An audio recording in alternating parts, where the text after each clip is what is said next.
বন্ধুসকল নমস্কাৰ।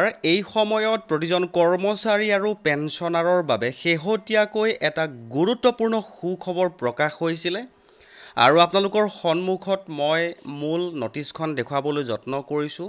নটিছখন এনেকৈ প্ৰকাশ হৈছিলে government of India, ministry of labour and employment labour bureau'. আৰু এই গুৰুত্বপূৰ্ণ যি নটিছখন প্ৰকাশ হৈছিলে 30/6/2024 তাৰিখে প্ৰকাশ হৈছিলে।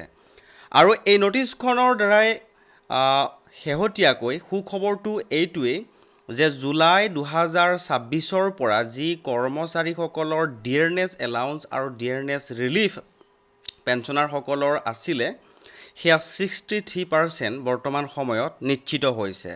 কাৰণ শেহতীয়াকৈ লেবাৰ ব্যুৰ'য়ে অল ইণ্ডিয়া CPIIWৰ ডাটা যি প্ৰকাশ কৰিছে সেই ডাটাত 2024 মে' মাহৰ বাবে যি 0.9 পইণ্ট বৃদ্ধি পাই 150.8 পইণ্ট হৈছেগৈ বৰ্তমান সময়ত। আৰু জুলাইৰ 2024 পৰা যি প্ৰযোজ্য হ'বলগীয়া কৰ্মচাৰীসকলৰ ডিয়াৰনেছ এলাউন্স আৰু পেঞ্চনাৰসকলৰ ডিয়াৰনেছ ৰিলিফ সেয়া 63.15%লৈ উপনীত হৈছে।